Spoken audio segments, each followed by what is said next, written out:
if you all would join in with us. This is our home base.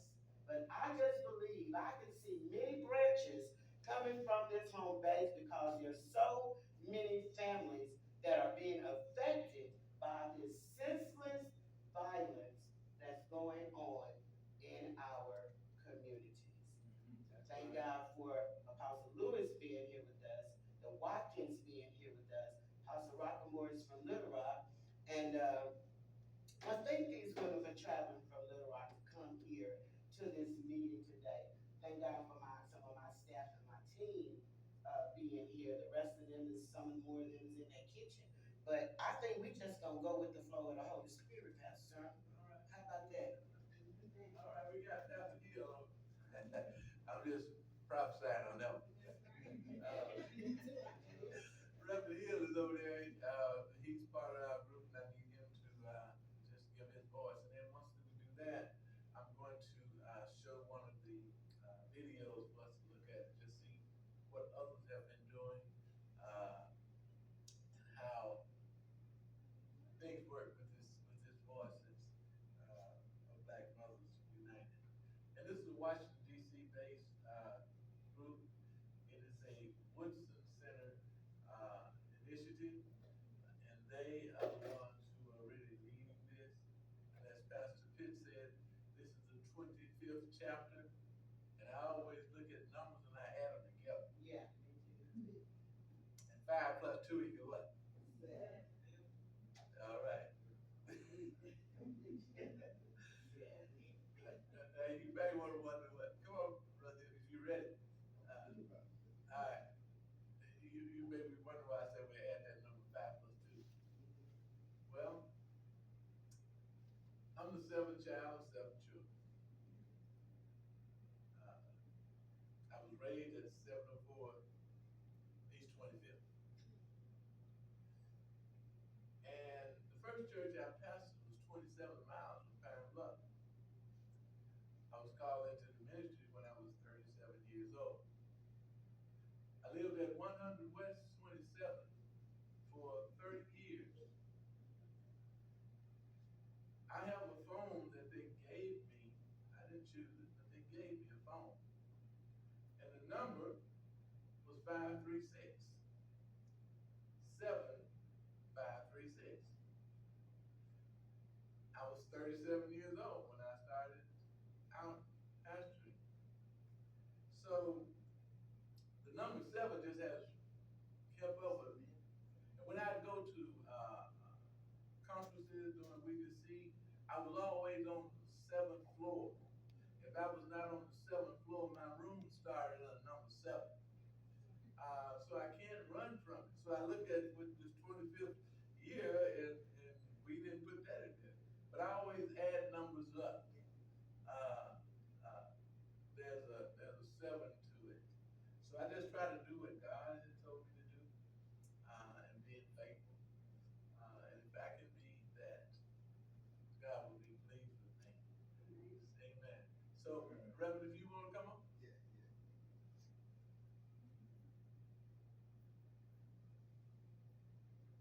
Good evening. Good evening. My name is Minister James Hill. I am a disciple for the Lord. I'm the one that's calling to do the will, to be able to make an impact for God's people. That's our job, to go tell the news, to sound the alarm, to be on our post. I'm excited about this woman right here, Apostle Pitt, because she's one that fits for the job. Not only that, you know, God only needs one. And I'm gonna read a couple things in the Bible, and Jeremiah. I'm gonna read in Matthew. Jeremiah said, chapter 9, verse 13 through 20.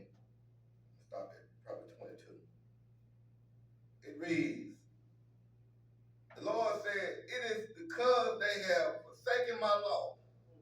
I said before them, they have not obeyed me or followed my law. Instead, they have followed the stumbling bone of the heart. They have followed the Baal as their ancestors taught them. Therefore, this is what the Lord Almighty, the God of Israel, say. See, I will make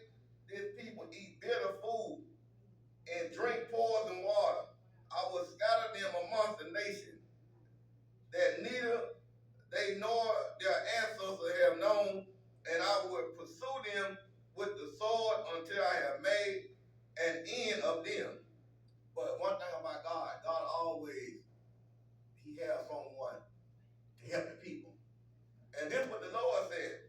Verse 17, this is what the Lord Almighty says. Consider now, call for the willing woman to come. Send for the most skillful of them. Wow. Let them come quickly and fall over us, till our eyes overflow with tears, and water stream from our eyelids. The sound of the willing of her from Zion. How ruined we are. How great is our shame. We must leave our land because our houses are in ruin. Now, you woman, hear the word of the Lord. Open your ears to the words of his mouth. Teach your daughters how to wail. Teach one another the limitation. Death has climbed through our widows, has entered into our fords.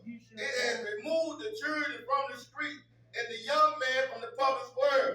This is what the Lord declared. Dead bodies will lie like drugs on the open field, like cut grain behind the reaper, and no one will gather them. See, God already said that the youth gonna get slain in these streets. But we don't have a skillful. He said, go get the skillful woman to intercede at that time, that hour. Because the woman of Zion, which is the holy woman, can hold that tag. But as Reverend said, God just needs one. And all she got to do is just intercede and pray and instruct the people. He said, teach the daughters. You know how to wail, how to intercede for their people. Because the enemy already ready to shift them like we. But God wants to do this right here. And I'm going to share another one with you, what Jesus said. Jesus said in Matthew, and what we got to tell the people. We got to tell the people this right here. In Matthew chapter 11, verse 28 and 29, it said, come to me, all you weary and burdened, and I will give you rest. Take up my yoke, you, and learn from me, for I am gentle and humble in heart, and you will find rest for your soul. See, a lot of people, they burden, they don't know who to take their burden to when they lose a child. They don't know who to go to. The sorrow. See, Jesus said, come to me. As leaders, as disciples, as men and women of God, we know our job is to go tell them, Jesus is the one that can do it. Jesus is the one that can overcome the obstacle, that can heal your pain, so that you may be at ease, that you may be at peace, that you may be at rest from your son that dead. Because he or she is be resting with the Lord. But we got to let the people know that they got to come to Jesus. And always got to be one that got to lead. Jesus said, let the greatest one amongst you let him lead. And we don't want to do that right there today. But I thank God, I love that I work on Power and Patrol, that we work, we got a small unit, but we making an impact. And each school we got. It ain't but one of us that's going and doing it. We're making an impact that it happens to see us in no red vest. But I tell you today, we're going to have to stand. And we got to let them know it don't need to be that many. Don't look at the numbers. Don't look at, okay, they ain't doing nothing. Because when God comes, he's going to come in. And he's going to pick them out one by one by one by one. He's going to move and move and move. And before you know it, it'll be peace back here. And our kids, they'll be playing together. They'll be doing things together. But it takes faith and work. He said, faith without work is dead. That's why we started right now. We initiated right now. Let it be known that we out here. We ready.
this and put it over here and get this and put it over here. He can put a man in his place, and he can call a woman to do what he's given us to do. Too many men are taking it easy while our city is suffering. If he doesn't do it, God will call women to do that responsibility that he gave you to do.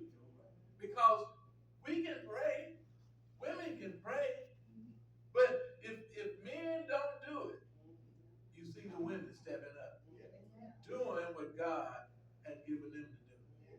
Because, the scripture teaches us that if you know it and you don't tell them,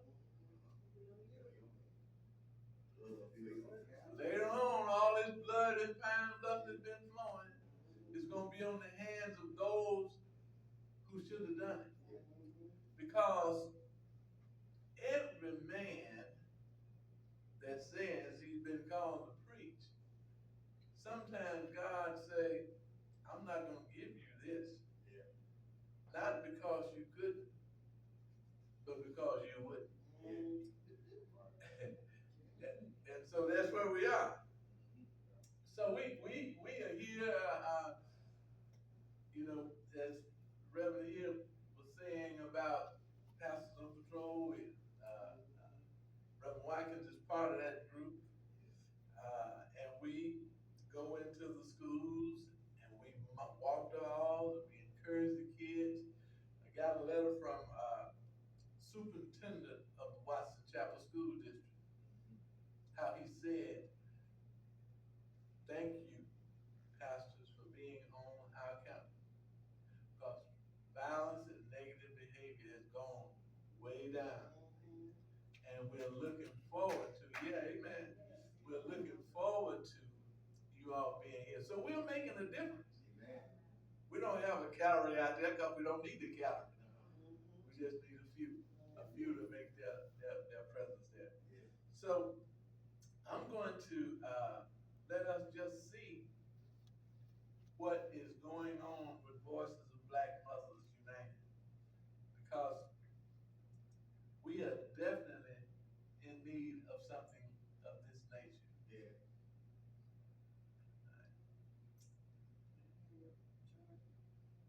Ma'am, is it saying I'm low? Okay, I'm gonna go get it while this. Well, I better go get it because Black is right on the bottom. Well, while you're doing that. All right, do that. While you're doing that, Pastor Turner, what I want to do is ask a couple of these mothers that I know that have lost children, if they would like to have a few words. Ms. Mel, would you like to greet us, please?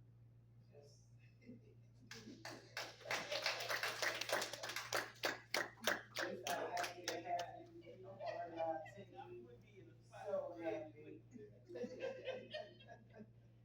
And then we have my cousin here that just made her arrival. She has lost 2 sons to this nonsense, this violence in our community. And I definitely want her. Thank you all so much for being here to have words with us. Awesome. Ms. Mel, please. Well, I'm gonna tell y'all right now, I ain't come up here for no long time. I'm gonna tell you that right now. And we was talking earlier when Reverend Jones,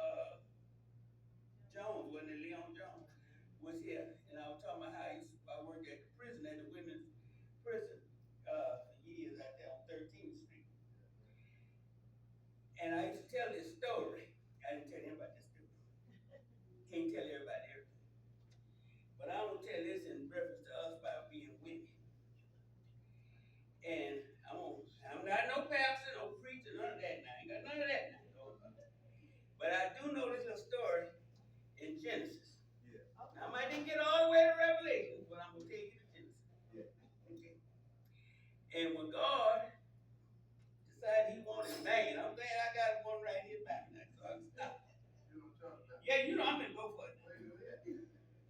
what he did? He reached down there in the dirt or something down there Yes, he did. and blowed up on.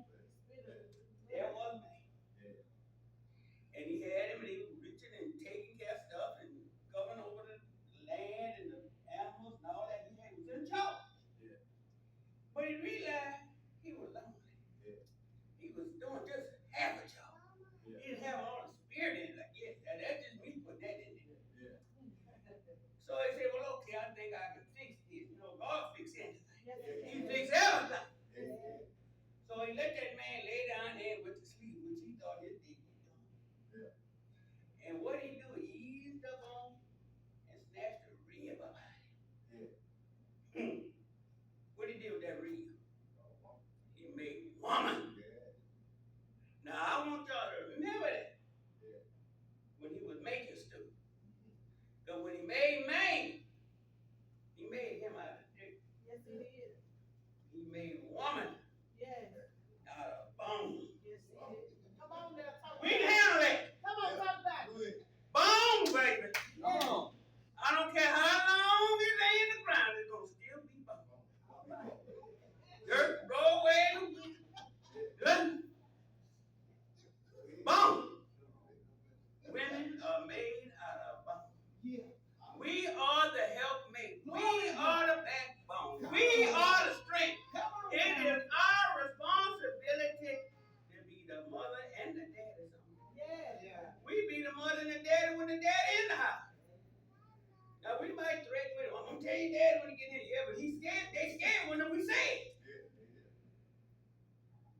Women are made out of bone. Remember that. If you save a woman, you save a family. Wow. Now, Amen. anybody, my little 2 cents I said, I ain't gonna be up here long, but my little 2 cents I said that when Sister Fitz came to me on another matter, which I'm a notary, throw that on out there. But they get some favor though, right? I'm gonna throw that out there. Yeah. But when she came to me and said, I said, now you know I had retired, well, 3 times since I've been here in Pine Bluff. Retired over 3 jobs and I work every day. I'm still working. But I'm still certified as a counselor and all that kind of good stuff. And she presented this program to me and about the women and the lost children through homicide and what through death period because sometimes it's suicide, sometimes it's, child stillbirth. It's ways. We lose children.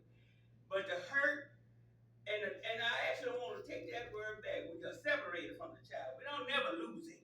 Let me take that back. We get separated from it. But we don't never lose.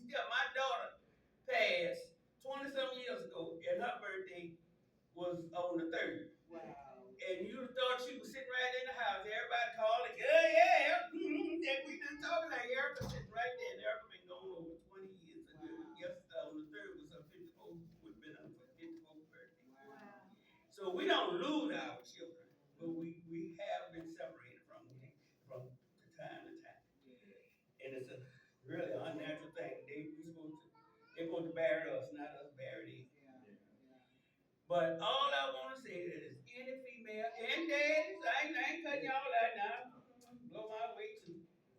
But y'all welcome to my home, to my phone. Send me a carrier pigeon, whatever the case may be. You need a crown or somebody shoulder crown, just something to talk about. Just say, oh, today I just thought about my son. Because I used to tell people different things. You think, it really be something you can kind of live through over time. And you don't always like to have this couple right here said they had came today from a funeral. And you think the crying over. Ain't over. Ain't never over. The pain don't never go away. The memory don't never go away. And you might be just walking through the house one day and kicks up, and that's his old slipper that's come from under the bed, and it's just like it happened today. Look at a picture of him. Ooh, remember that time? But people get to talking.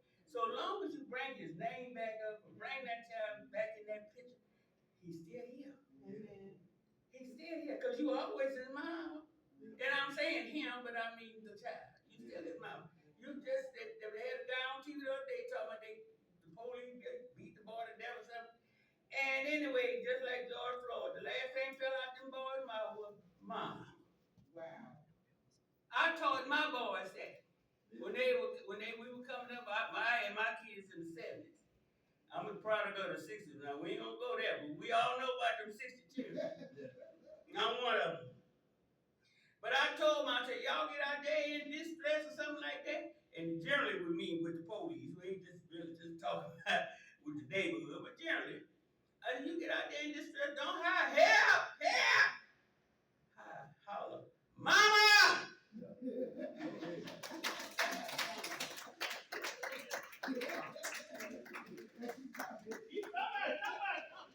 Every mom in the block comes on this door. Well, as we say, she said never get separated, but saying I got from the director of this program, Mr. Robert Woodson Sr. He lost his son some years ago. But he said, goodbye ain't always gone. Because like you said, it's in the pictures, it's in the memories, it's in just what you might have shared with one another, the good times, the bad times. So they're always there. And when you want to see somebody, if you lost them, and they've been gone for a while, just like my daughter Jessica, we lost her about 6 years ago, 7 years ago. When I want to see them, all I gotta do is close my eyes. And I can see it. Things we did, things we shared with one another. So, I'm trying to get this thing to come back on here. It ain't gone. No, it's still. Okay, just separate. Yeah, just separate for a second.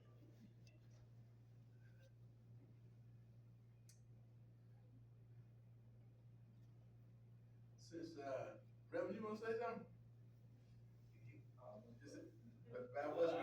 About what's going on with this school? He's a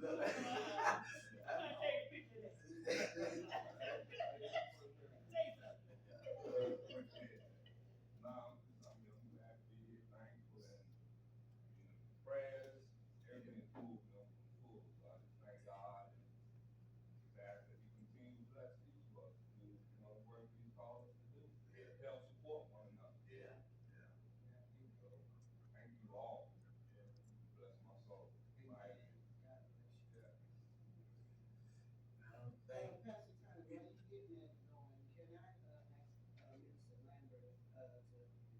Yes.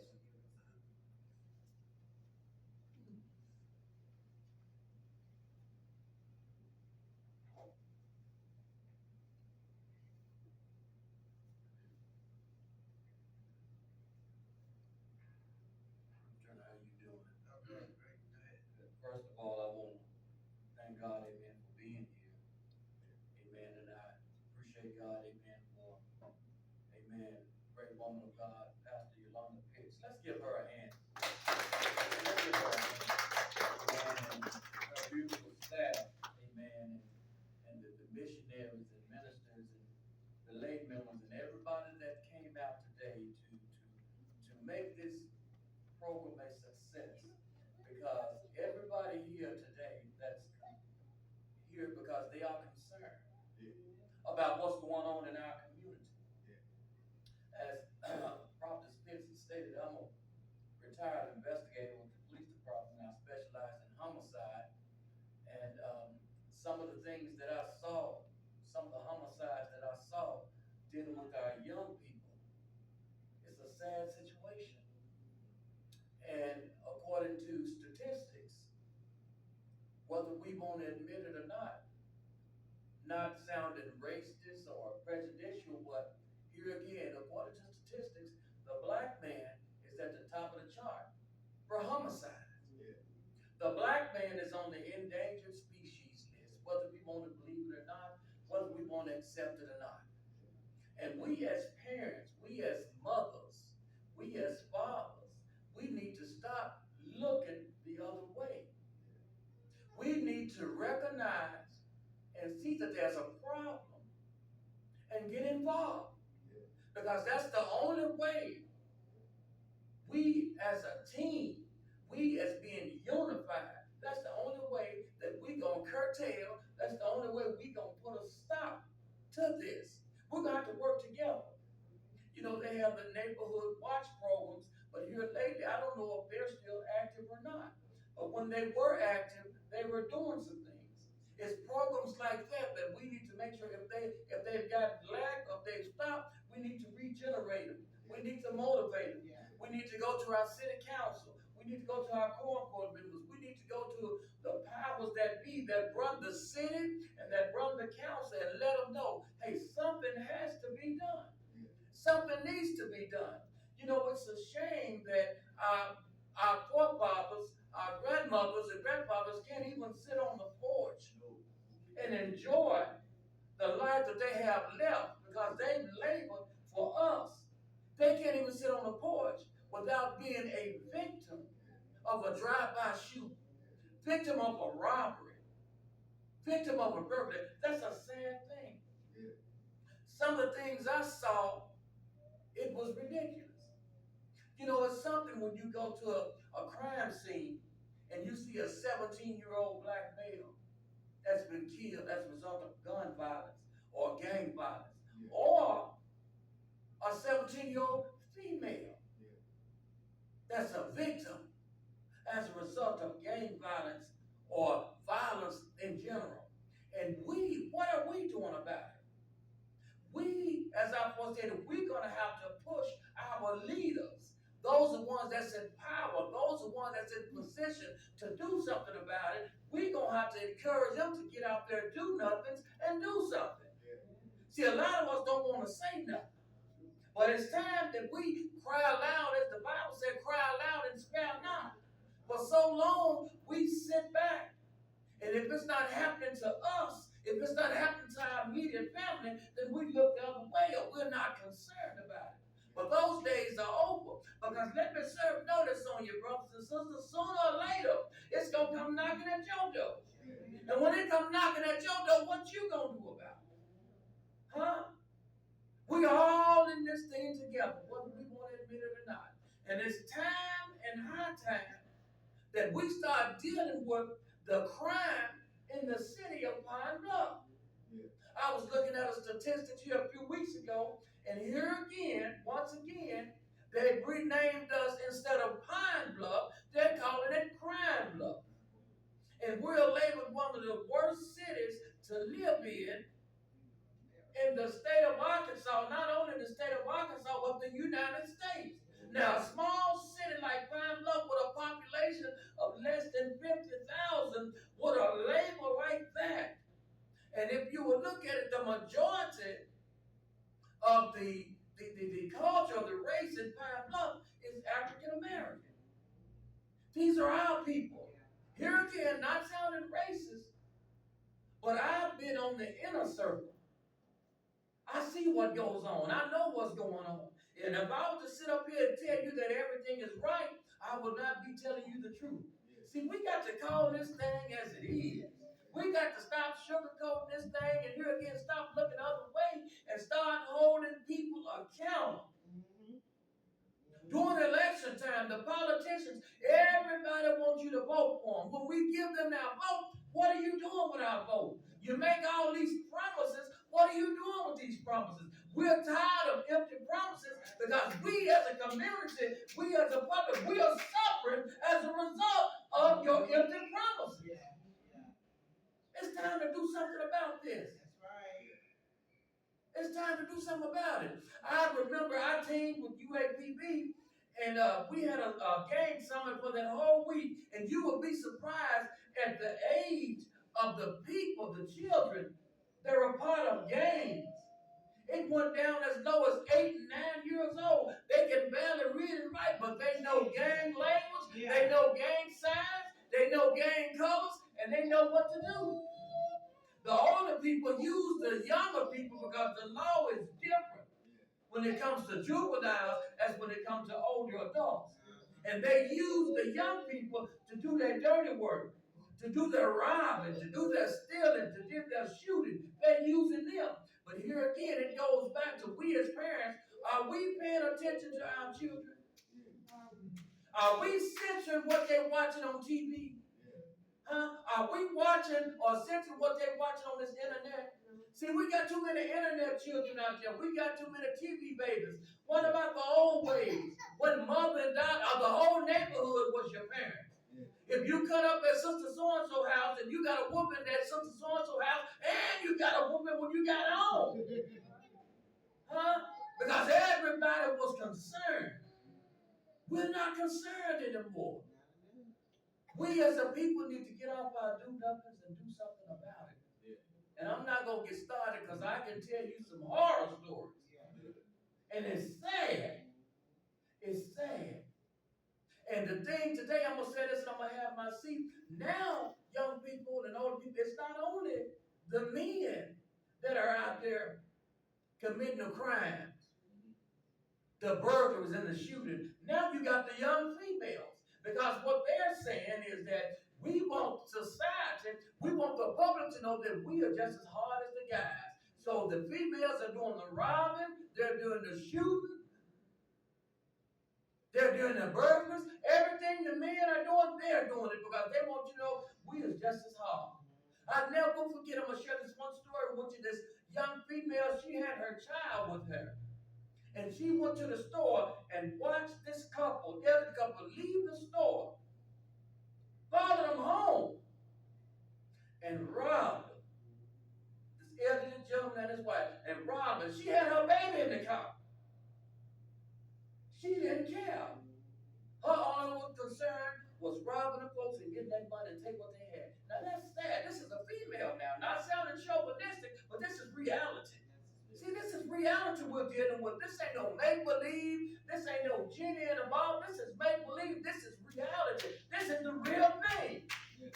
You know, they said coke is the real thing, but murder and homicide and crime love is the real thing. Because it's happening every day, if not every day, every other day. You can look at the paper, you can look on TV, and you can see so-and-so got shot. This person got shot. This person got shot. This innocent person got shot. It's time and high time that we stand up because we're all taxpaying citizens and start holding our leaders accountable for our taxpayers' dollars. Are you using it in the right place? See, a lot of people don't want to talk about the unspoken. But see, I talk about the unspoken and the unheard. Because me being a part of the system all these years, I know how you operate. Some of them don't like me because I'm even telling the truth. Because they said the truth will set you free. Give everybody a hand praise. Thank you. Amen. We thank the sergeant there for giving us those good words. We're going to look at a video here that's part of this movement, I believe I heard a while ago, that's going on in Pine Bluff. It involves family and community in action, as Sergeant was saying. It's an advocacy group because sometimes we find that mothers of fallen kids and children seldom are given a platform to address the crisis of black homicide. They may have problems just trying to get information from the police department. We don't have anybody to speak for them, might not know where to go. Well, this organization will help you do that. Voices of Black Mothers United empowers not only mothers, but family members, community partners. We have community partners. Law enforcement is with us. Victim witness is with us. Prosecuting attorney's office, sheriff's office, funeral home is with us. So we have some partners that we're going to be working with. They're going to be working with us. And this is a video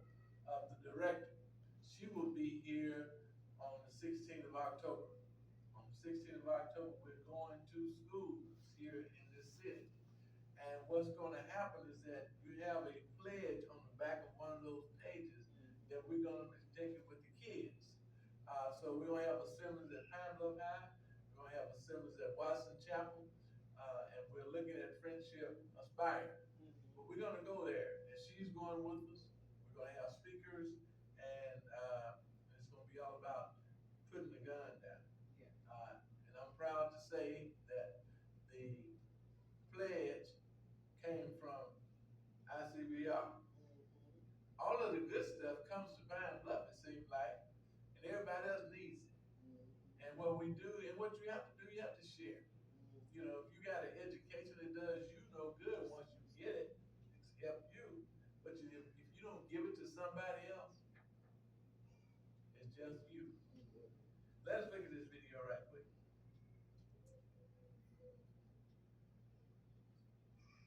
Uh-oh.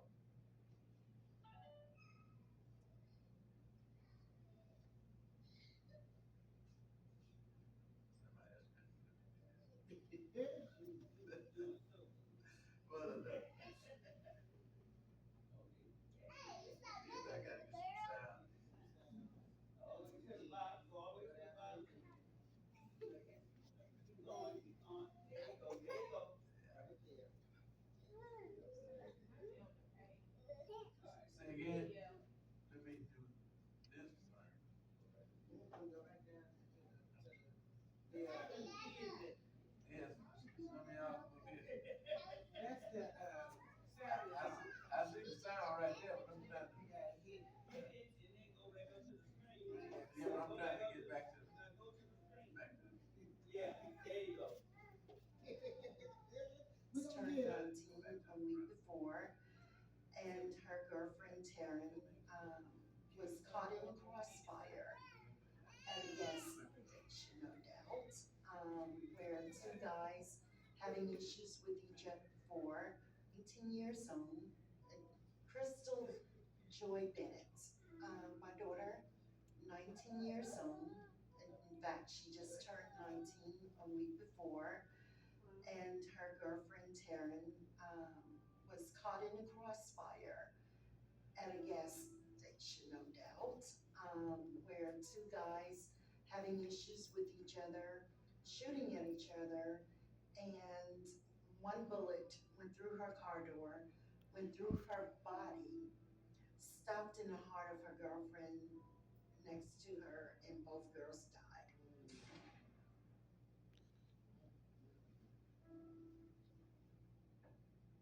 That was the beginning of a very bad nightmare for me and my family. Her last words, because there was a third girl in the car, and her last words was, "Somebody please call my mommy." That will forever pierce my heart because mommy wasn't there. I went through, my God, all kinds of heartache and pain. Not being able to breathe. Sometimes not wanting to breathe because the pain was so rippling. My son's name is Dre Charles Kiatis Henry, and he was born in Waynesboro, Mississippi on May the 4th, 1996. On April the 26th, 2019, his life was taken. That was one of the most dreadful days, horrific days of my life. My husband got there, and we waited for them to call us to the back so that we could figure out what was going on, or so that they could tell us what was going on. And all the time my heart is racing and my mind is shifting from one place to another. I'm praying and just feeling like I'm in a dream. And then it was like the next few minutes, the young lady came out, and she was actually one of the students that was at the school that I started my teaching career. And I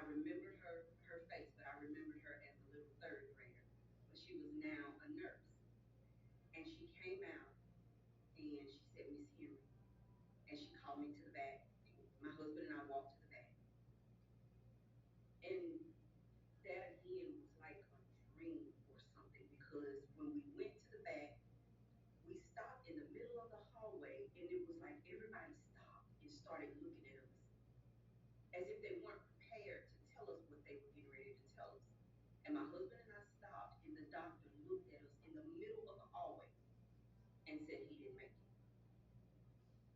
And I can't even describe what I felt at that moment. I can't find the words to describe what was going on the inside of me at that moment.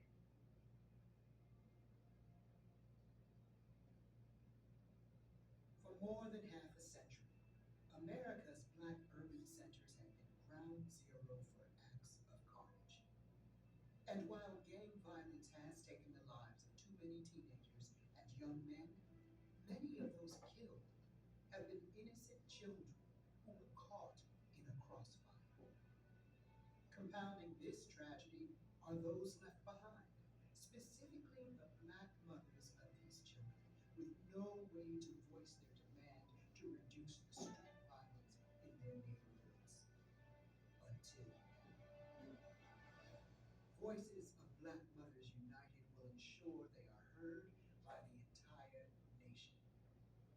The Woodson Center launched this new initiative to raise public awareness of these tragic deaths, provide these mothers with mutual support, and collaborate with law enforcement and community members to make their neighborhoods safe and peaceful once again.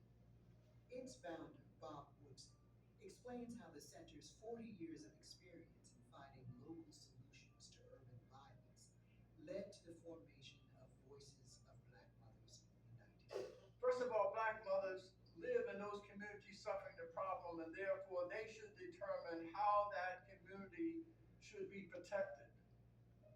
Secondly, they are the ones who are the best authority on what constitutes a solution.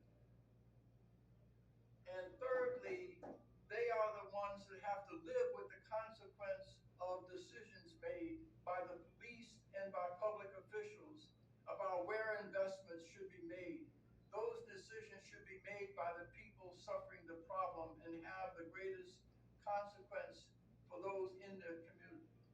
Also, they have a proprietary interest in solutions, not rhetoric. They have recommendations to make. They are the ones who know what effective policing looks like. They know how to properly deploy police.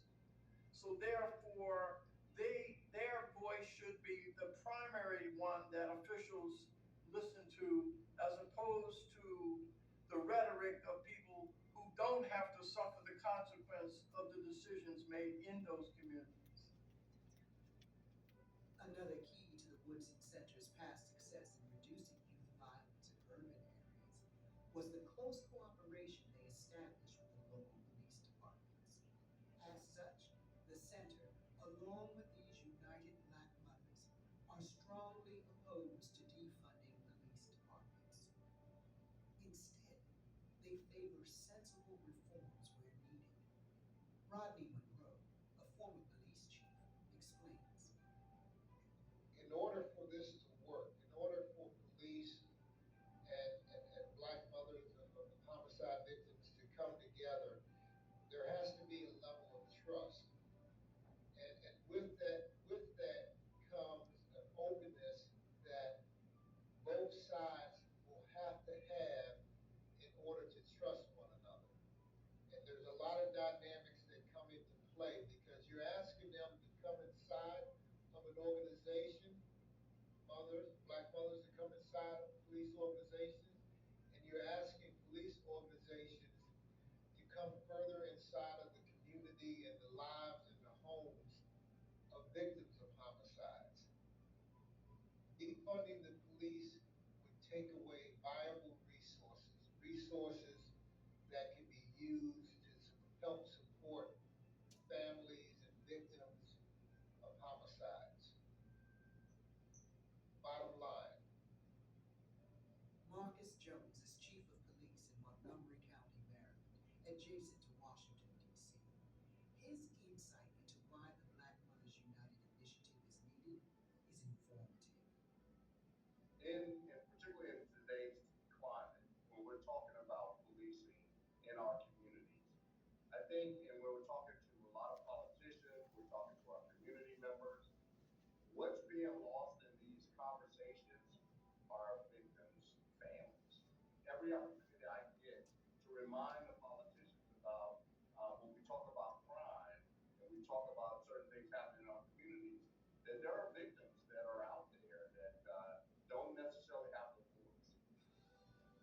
With the launch of Voices of Black Mothers United, this group will provide their valuable insights to promote better cooperation between local communities and law enforcement.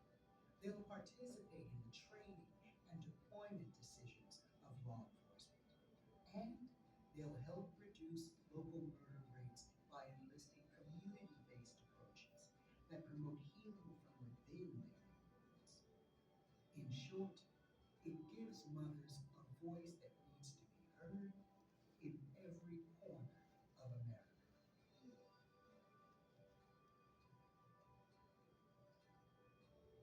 And I am very, very thankful for being a part of Voices of Black Mothers United. Thankful for the opportunity to be mentored and being able to watch and learn from such a phenomenal example of advocacy. Please go to the Woodson Center website. Get the information, join us, and we will contact you. Remember, one story of hurt and despair can become a story of hope and healing.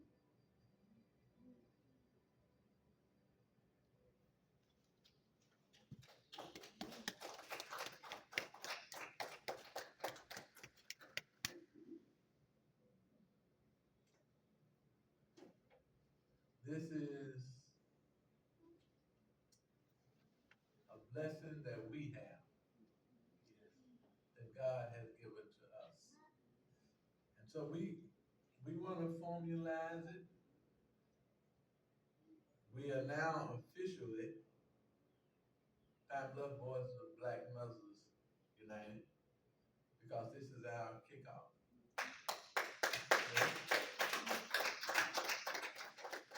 And as Pastor Chris said, we're not just limited to Pine Bluff, but wherever homicides are occurring, we can go. And we have the backing of the Woodson Center. They provide resources, they provide training, they provide things that we need. But we do it. We make up the agenda here. Nobody else comes this way, y'all do this, do that. Now, what we decide we want to do, then we give that to them, and then they'll help us do that. So we want to just encourage you all to, if you sign in over there, did everybody sign in? Anybody didn't sign in? Okay, be sure to sign in, because we're gonna have to get back with you. We want to be doing some other things with you. I'm going to call for the league to come up and share with us. There's some things on the memorial table. She'll tell you about all of that. And then Those are just some of the names of the victims that's on the memorial table that we have back there. So if you would take a look at that table before you leave.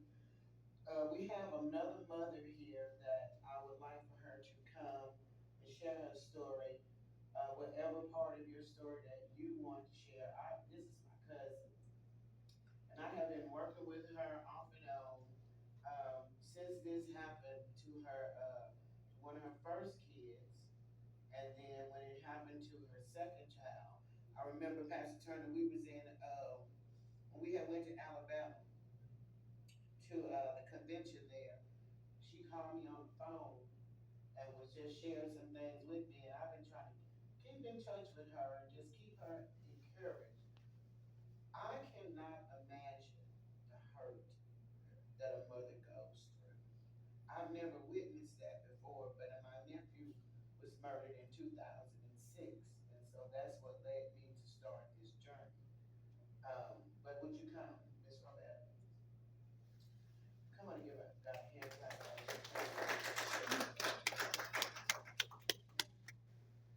I want her to know that we are here to help you through your journey, to help you heal. God bless you. Thank you so much for being here today. It's a blessing to be here with you all. We never did try to get busy, because yesterday I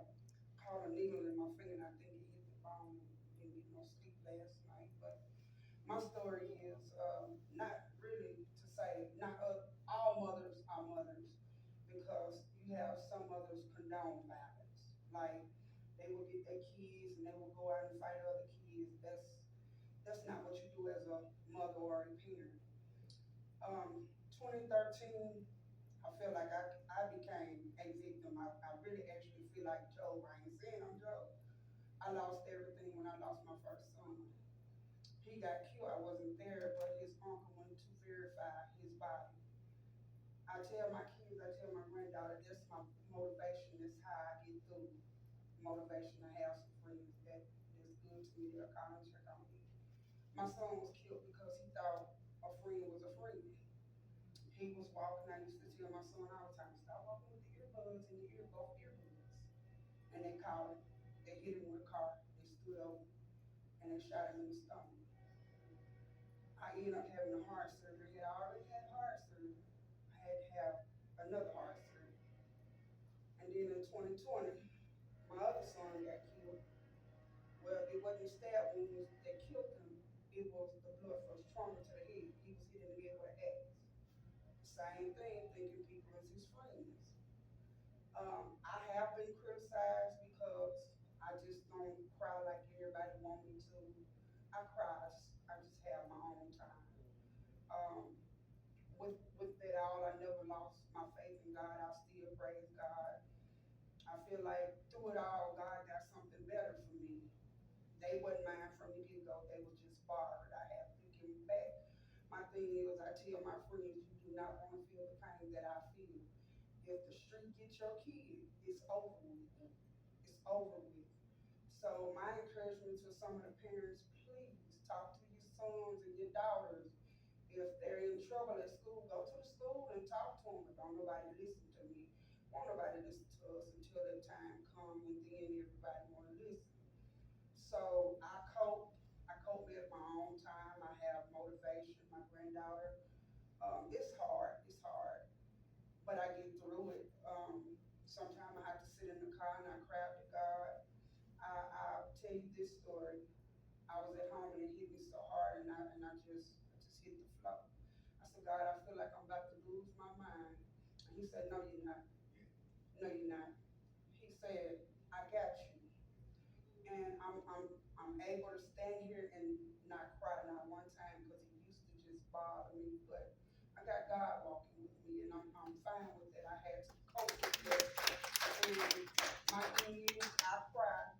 I wasn't a perfect parent, but I stayed on my kids. I never upheld my kids when they was wrong. When they was wrong, they was wrong. And it's a problem with a lot of these parents today. Don't touch my child. Don't say nothing to my child. 9 out of 10, your child is the shooter or the victim. So you should want someone to say something to your child when they out here doing something. So I've always encouraged my friends or anybody else, see my child do something, get on him, say something to him. I'd rather, like Mr. Lemon say, I'd rather for you to say something to him than the white man, because it's in modern times, it's getting rough. It was so bad on me, and I won't tell y'all the story. I was so frustrated and I was so hurt, because the other brother, they got one brother, but they never did get the other brother. And he was at DHS with a gun, and he was, I didn't kill my mama. See, this second killing took a toll on me, because I had to have another heart surgery. So this time I have a pacemaker and I have a mechanical heart valve. It damaged me real bad this time. So through it all, I give a praise to God. I talk to God. God, we got this. I have to tell myself every day when I'm feeling them days, God, come on, we got this. I can't cry. I got grandbabies. If I cry, I make myself sick, and then I can't inspire my granddaughter to do this. Everything that my kids do, I'm there. I had 4, 2 deceased and 2 living. My daughter's finna graduate next week, medical assistant. So anything she does, I'm there with motivation, because that's my motivation. And I'm here to tell you by the grace of God. I done been through tests and chest hurting and in the hospital, and I was like, God, I can't do this. I can't do this. I got to do something better. it's to the point where I don't go nowhere. I get criticized, oh, you just sit in the house. We're not safe at home, but we're not safe in the streets either. I don't party, I don't club, I don't do none of that. My thing is, I'm at home with my grandbabies. I prefer to be around somebody that I trust. Because everybody you say your friend is not your friend, and that's what I try to tell her. That's how my boys end up getting killed because they thought somebody was their friend when they friend. And like I say, 9 out of 10, when a mother is upholding their child, usually they are the shooter. They are a victim. And so I try to encourage friends and stuff, but don't nobody listen to me. My job is still to tell you because that's what God said. Tell them the hurt, tell them the pain. I have a therapist. It's that bad on me. I have a therapist. And the other day I went to her and I broke down and crying and I was just like, my cup is ran over because that anger there, I have people where they'll just push that button, and I'll be like, God, I can't do it, I can't do it. I'll just walk off. And sometimes it be hard because when a person behind you walking and they just study nitpicking, you gotta get them off your back. But as far as violence, yeah, I felt some type of way. I went and got me a gun. I felt some type of way because now I feel like my family is in danger. Now this is the thing. Both of my kids died January 3rd. Different years. Different years. One was 20, one was 19. And I do, I was able to cope because I do believe God will send angels to talk to you. I was at UPS and I talked to this lady and she gave me comfort. She said, you might not want to believe me, but when it happened like that, they came here to do an assignment. When they did the assignment, they had to leave.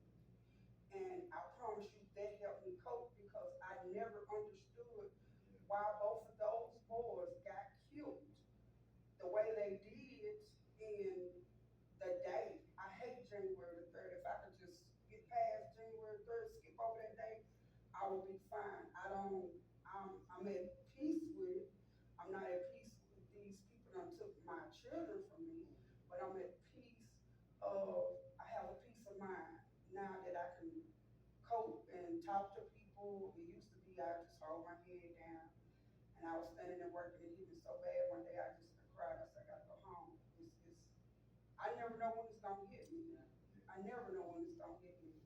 But when I feel like it's gonna hit me, when I'm around my kids, I go sit in the car and I cry. They know if they come out to the car and my eyes red, they already know what's going on. But I'm thankful for being here and y'all having me here. That is my story. I'm fine. I'm fine, but I'm not fine, but I'm coping with it. Because I have God on my side. When you have God on your side, you can make it through anything. Right. So thank y'all for having me here.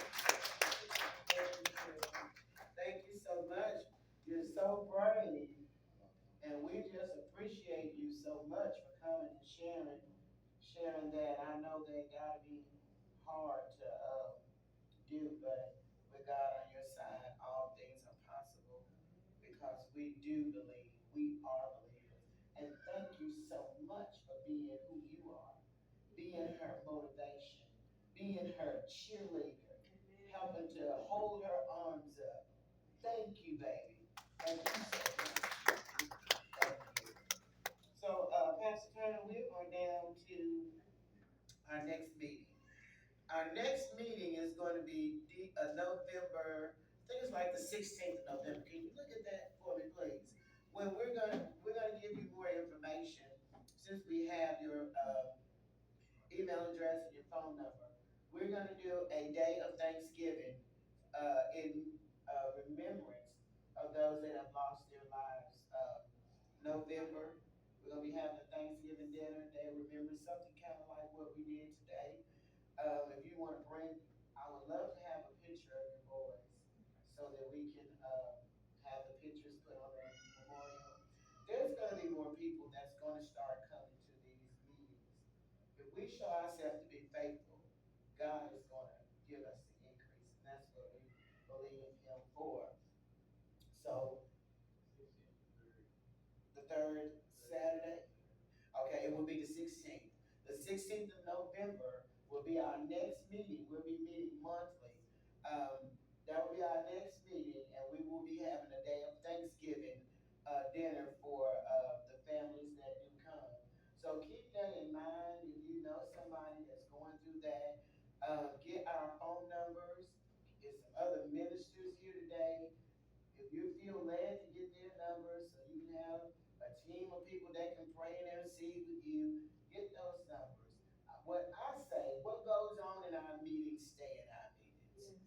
You know, we don't go out with wagging our tongues, talking about people when they, stuff like that. We are here to support you.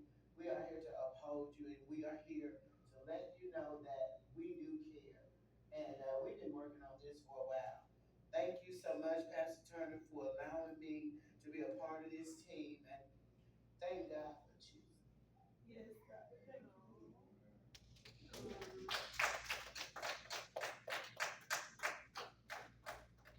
For choosing me to be the regional leader of such a prestigious assignment.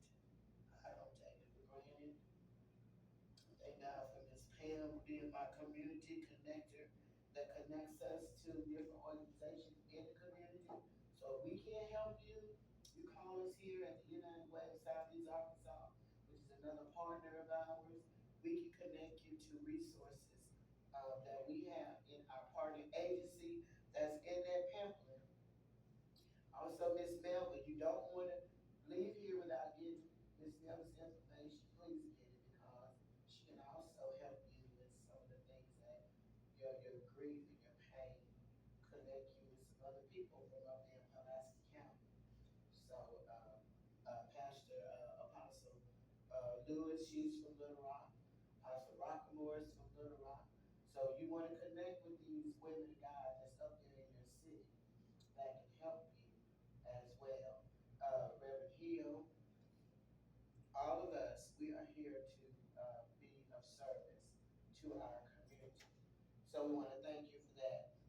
We do have refreshments in the back. It's not much, but it's some refreshments that we have back there. We would not have been able to make this day a success and our kickoff without you coming. So again, I want to tell you, thank you so very much. Also, I want to ask you, men and women of God, if y'all have anything that y'all want to say before we close out here? Awesome. I am so thankful about Voices of Black Mothers because a lot of times we do get unnoticed. And so when you had told me about this, and I'm thankful that it's you because I know you believe in saving lives. I'm from Chicago, and in my household, you are not supposed to live before you're 25, our males. I have a cousin that got shot in the head. I was visiting Chicago last year, driving past, and I know my nephew was dead, and they hit the signs up. And so when you hear stuff like this, a friend in Little Rock, somebody was just shooting and her son got killed. A lot of times it's not the home trading. It's not that we're not doing the right thing. And so the question is, where is the healing needs to be? A lot of our black boys, if y'all know that when Bush was in office, he had wrote a thing that says no kids left behind. But it left them not reading and writing. Yeah. And so now we're dealing with uneducated or comprehension. Yeah. And so our kids get out, they got a demeanor on them because, are you laughing because I can't speak a word or I don't know how to write a word? Yeah, yeah. And so a lot of times we have our kids, they're crying out, but the best thing for them is the hood or the friends and the people they can fit into. And so a lot of times I'm in schools that I'm there in the class and you got the class clown. They clowning because they do not know how to read. Yeah, they are. But our thing is, we're thinking, oh, they just being a clown because they want to. No, they're doing it because if you can just take the time to help me comprehend what I don't know. Yeah. So a lot of that goes with the education.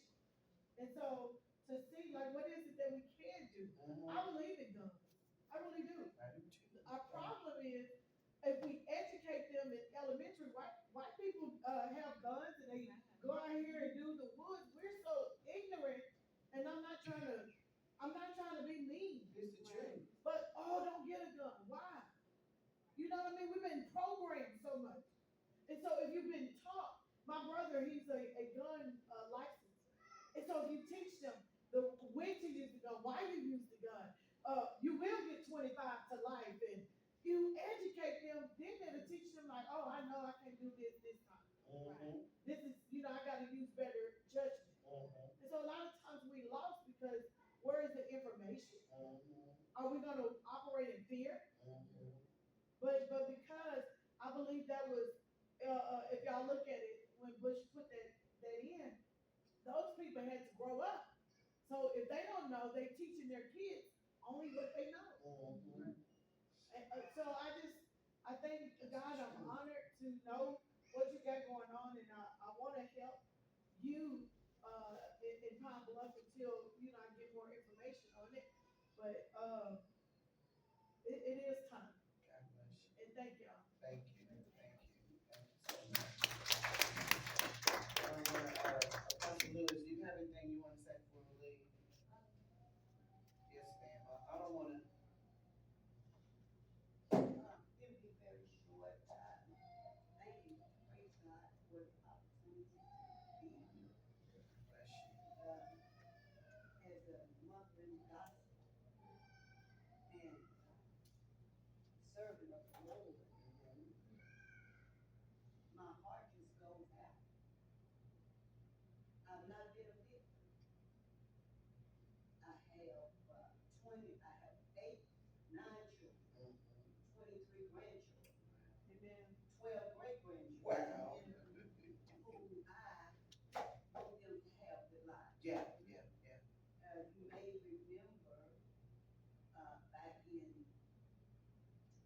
the 70s, there was a triple murder in Little Rock Park.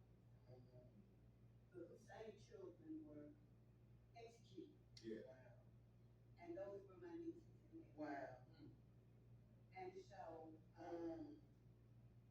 I know what pain is when it comes to that. Young children not begin life. They had not begun. But I agree, that you have to educate your children. But you gotta teach them about the Lord. Got to, number one. You gotta know about the adversary. Mm-hmm. And you gotta pray. Mm-hmm. Because prayer changes things. And so, a lot of times, we'll teach them about how to do, but we need to teach them about the word of God. Because the Bible says, teach them in the way that they should go. And foremost, that is something that we've stopped. We've taken it out of the schools. We've taken it. Anytime you take God out of something, it's not going to work. It's not going to be fail. good. But the Bible says that the prayer of the righteous availeth much. And when the ones that believe in God, once we get together, we begin to pray. Things will change. Things will change. You want people to come out, start praying. Yeah. You want things to change in the city, Start praying. Start fasting. Start seeking God. I had 2 sons on crack cocaine. But tell me that prayer didn't change. Yeah. Follow them out the street. Yeah. Gave them a job. And now they're living all right. Wow. Prayer Prayer. changes. Yeah. And I never ever want to leave a service or any kind of gathering that I have without asking my assistant, because this is one of my own. Miss Pamela Burns Ernest. Well, you're never without words. But I always recognize Miss Pam, whatever we do, I have to recognize her and give her flowers, because she's one of the greatest community connectors that I believe that's in the state of Arkansas. Together, we have about 75, almost 80 years of experience of community advocacy. And so I'm so honored that she is my assistant that works with me out here in this community. Do you have anything that you would like to say? I just want to say that when you say I'm here, I just feel like I'm in Pine Bluff and I have really no relatives other than the people that I met here in Melbourne. It's my sister, real family, but she my sister. So to meet Miss Yolanda is just a miracle. Between second and third, that's my family because I used that parking lot a long time to find my direction here in Pine Bluff, Arkansas. And then when I got here, it was just so many marketing things that happened there. And every day, she say I'm a assistant, but I know that I was appointed to be with her because God sent me here. Amen. And I sure love my butterball. We appreciate you. Thank you for all your hard work. Thank you for all of your dedication and your commitment to serving the Turning Point. Thank you so much. My sister over here is my assistant at my daycare center. You got something you want to say, baby? You sure? Okay. Well, thank you all for coming. That's my son back there. Thank you so much. Randy, you have something you want to say? Nah, I think y'all got the right motivations, right idea. I think honestly, and I always mention it, and I'm glad that I got the people right here. I see we need to add your idea, and your idea together, and that's how we really are going to deal with it because we can't actually combat the people with guns who have completely dedicated themselves to doing wrong without guns. We're gonna need leadership from people like Mr. Lambert, who is skilled, people like your brother who's skilled, who understand. It takes heroes. My father, who I use as an example, was a war hero. Went across seas, fought in the war in the Navy, whatever, came back, fought, and helped raise me. Wasn't exactly in a home with my mother, but helped raise my mother. Bring this productive person y'all see right now. So, do we need those people? We do. That's who we need. Those heroes. We gotta continue to build heroes like these people that we seen. So I think that we got to combine these ideas, and all y'all on the right track because Pine Bluff is a place where a lot of people don't understand. But if you do your actual historical research, Pine Bluff been in existence for millions of years, literally. If you go back and you do I'm talking about this landmass that we call Pine Bluff. So this is ancient that we dealing with. These is our ancestors and these spirits and everything, and they strong and they fight. This Pine Bluff place, and I'm gonna let y'all go. But this place, I done a documentary not too long ago. It did pretty good or whatever about Pine Bluff. Had some people come down, but we went through and did the history. Going all the way back to like my ancestors. I'm a Quapaw. My history go back to 1850 here, Grant County, right up the street. So we're gonna have to use all of that because Pine Bluff actually is a strong place with strong ties to the nature here, the land here, the people here, bled, died, born here, and these kids are just young warriors. They don't know that they belong to a tribe. They don't know who they really is. They don't understand that lack of knowledge. The lack of knowledge, then who are you? So that's basically what I do. Combine all of these things. People from my generation, y'all generation, generations younger, and that's how we're gonna combat it. But as far as I'm concerned, yeah, man, y'all got the plan. Thank you so much. Thank you so much. Well, we're gonna get ready to adjourn. The Watkins, we are so happy to see you today. Thank you for your support, Sister Sonia. Lord God, you got something. Would you pray us out and bless the food for us, please? You, Pastor, you got something else you want to say? Yes, to pray us out. God bless you, Pastor. Reverend Hill, God bless you, man of God. I'm so honored to work with you on this project. God bless you. Once we finish the prayer, to memorialize this, if we can get everyone up here so we can take a picture, to memorialize that this is the day that the Lord set in motion to begin to reduce homicides and give people like your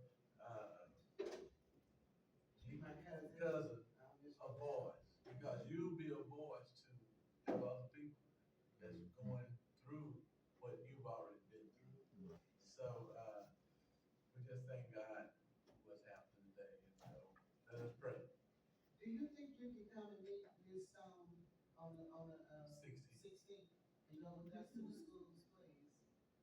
I'll try to get her early, but We'll correspond then. Okay, thank you. Let us stand, please. Heavenly Father, we just want to thank you. Thank you for your presence. Thank you for the Holy Spirit. Thank you for each and every person that is in this room, Lord God. We ask you right now to make this right here a success. yes, Father. We ask you right now in the name of Jesus that you would bring laborers to come to help that are like-minded, Lord God. Yes, Father. And Lord, we just thank you for Pastor Turner. We thank you for Apostle Pitts. We thank you for Minister Hill. We thank you just for this organization that is coming to Pine Bluff so we can heal the land, Lord God, and teach one, and so that each of us can help the children and kids of Pine Bluff, Arkansas, and beyond. Lord, we thank you and we bless you. I thank you. Bless the hands that prepared food today. May it be nourishment for our body, and we thank you on this day in Jesus' name. Amen. Amen. Thank you. Thank you. Let me,